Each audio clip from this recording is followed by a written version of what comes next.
जय गणेश दोस्तों, स्वागत है आप सभी का एक बार फिर से।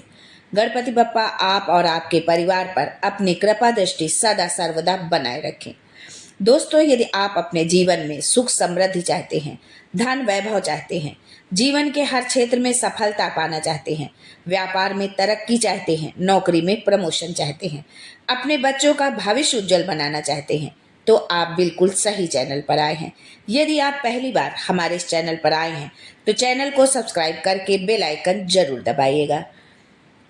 दोस्तों, हमारे गुरुजी पंडित प्रदीप मिश्रा जी बताते हैं अपनी कथा में कि मंगलवार और बुधवार को यदि हम किसी भी प्रकार का कोई कर्ज लेते हैं तो जो है वो कभी नहीं चुकता है। हम बहुत कोशिश करते हैं, उसके बावजूद भी उससे हम निजात कर्ज से नहीं पाते, छुटकारा नहीं पाते हैं। ऐसे में इन 2 दिनों में कर्ज आप भूल कर भी न ले। ये जो है आपको एक सलाह है कि चाहे कितना भी जरूरी काम हो आप आगे पीछे वाले दिनों में ले लें, लेकिन मंगलवार और बुधवार को आप जो है कर्ज बिल्कुल भी न लें।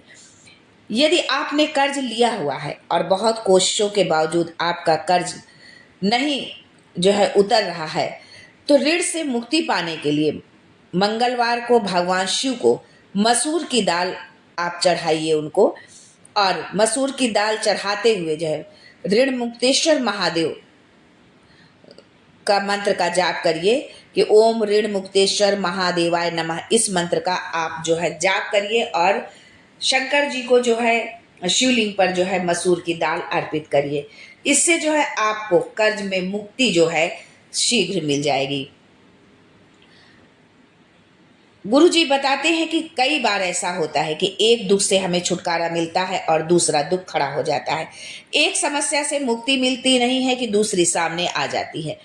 ऐसे में प्रदोष के दिन, प्रदोष काल में 2 जगह पर दीपक लगाना आप प्रारंभ कर दीजिए। पहला दीपक आपको लगाना है बेलपत्र के वृक्ष के नीचे और दूसरा दीपक अपने दरवाजे की चौखट के बाहर। उस ओर जब हम घर में प्रवेश करें तो राइट हैंड पर आपको दीपक लगाना है। दोनों ही जगह शिव जी से प्रार्थना करें कि हे नंदीश्वर, हे महादेव, आप जब भी प्रदोष काल में भ्रमण पर निकले तो मैंने भी आपके लिए द्वार सजाया है, थोड़ी दया मेरे घर की चौखट पर भी कर देना।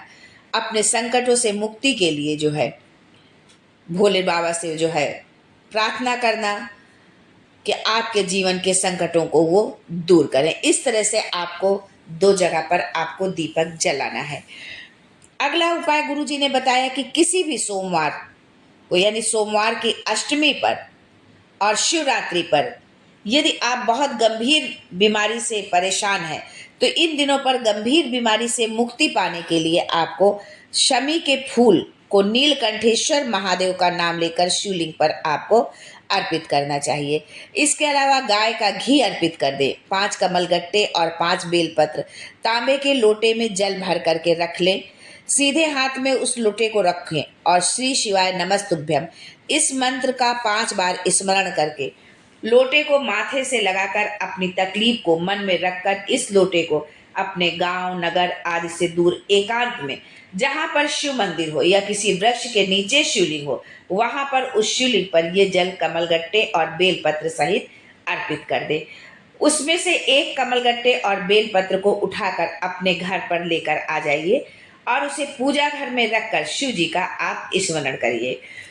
गुरुजी ने बताया कि शुक्रवार के दिन एक तांबे के लोटे में आप जल भर लें, एक आंकड़े का फूल ले लें, दोनों को लेकर शिव मंदिर में जाएं और शिवलिंग पर सबसे पहले तांबे के लोटे का जल अर्पित करें।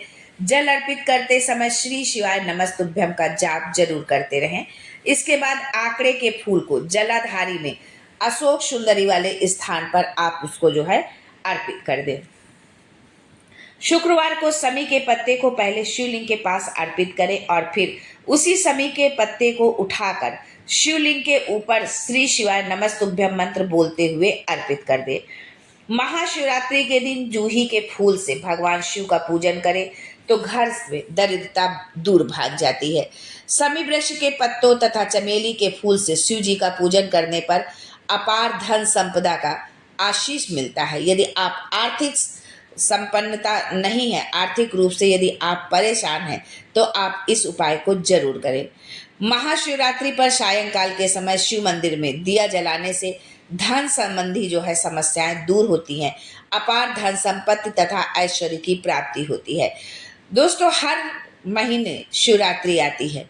यदि आप महाशिवरात्रि पर आपने इस उपाय को नहीं किया, आपको नहीं पता था, तो जो महीने वाली मासिक शिवरात्रि होती है, इस पर भी आप इस उपाय को कर सकते हैं और भगवान से प्रार्थना करें कि आपके जीवन के संकटों को वो दूर करें, आपको जो आर्थिक समस्या है उससे आपको छुटकारा दिलाए।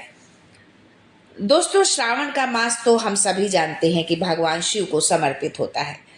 श्रावण मास की 10वीं तिथि को शमी के 11, 21 या 51 पत्ते लेकर शहद में डुबोकर शंकर भगवान के शिवलिंग का श्रृंगार करिए।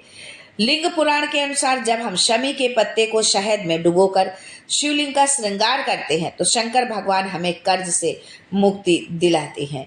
यदि आपके ऊपर कर्जा है तो अब आने वाले सावन माह में आप इस उपाय को जरूर करें। गुरुजी ने बताया कि मंगलवार के दिन शिवलिंग को पके चावल से आप ढक दीजिए और फिर उसके बाद उस पर 7 बेलपत्र अर्पित कर दें। ऐसा माना जाता है कि ये उपाय बहुत ही अचूक है और ऐसा करने से आपकी धन से जुड़ी सभी समस्याएं दूर होती हैं और आप कर्ज से भी मुक्ति पाते हैं।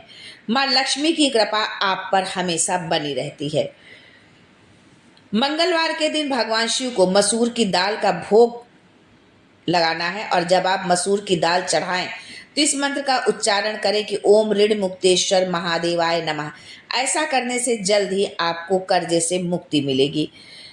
1 चुटकी हल्दी ले लें, 2 हरी इलायची ले लें, दोनों को जो है इलायची और हल्दी का लेप लगा लें और अब 2 आटे के दीपक लें और उसमें घी डालकर बाती लगा लें।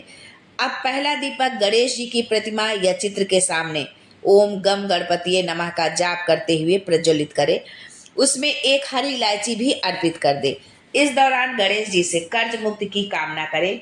अब तुलसी के गमले में थोड़ा सा गड्ढा करके दूसरी इलायची को दबा देना है और दूसरा दीपक उसी इलायची के ऊपर रखकर तुलसी माता के समक्ष ओम नमो भगवते वासुदेवाय नमः या ओम महालक्ष्मी नमः का 108 बार जाप करते हुए प्रज्वलित कर देना है। इस दौरान माता से धन समृद्धि की कामना भी करनी है। इस उपाय को आप अच्छे से आप समझ लीजिए कि इस उपाय को हमें कैसे करना। फिर से एक बार इसको समझ लीजिए कि आपको 2 हरी इलायची लेनी है और 1 चुटकी हल्दी लेनी है। उन दोनों इलायचियों पर जो है हल्दी का आप लेप लगा दें अच्छे से। 2 आटे के दीपक बना लें, घी डालें, बत्ती लगाएं उसमें। पहला दीपक आपको जो है गणेश जी की प्रतिमा के सामने जलाना है और मंत्र का जाप करना है ओम गम गणपतिये नमः। दूसरे उसमें से 1 हरी इलायची भी उसमें अर्पित कर देना है। गणेश जी से कर्ज मुक्ति की प्रार्थना करें। तुलसी के गमले में थोड़ा सा गड्ढा करके दूसरी इलायची को दबा देना और दूसरा दीपक उसी इलायची के ऊपर रखकर तुलसी माता के समक्ष ओम नमो भगवते वासुदेवाय नमः मंत्र का जप करते हुए प्रज्वलित कर देना है। इस दौरान माता से धन समृद्धि की कामना भी करनी है, उनसे प्रार्थना भी करनी है। दोस्तों, ये छोटे छोटे से उपाय थे जो आप हर उपाय के लिए अलग अलग दिन है, अलग अलग तरह से करना है। तो इन उपायों को समझते हुए अपनी समस्या के अनुसार जो है आप इन उपायों को करें। जो है संकट मोचन भोले बाबा विघ्न विनाशक विनायक आपके जीवन के में संकटों को हरें, आपके जीवन में खुशियां आए, सुख शांति आए, वैभव आए, समृद्धि आए। इसी कामना के साथ आज के लिए बस इतना ही। फिर मिलते हैं कुछ नया, कुछ अलग, कुछ अद्भुत लेकर। तब तक के लिए जय Ganesh and thanks for watching my video.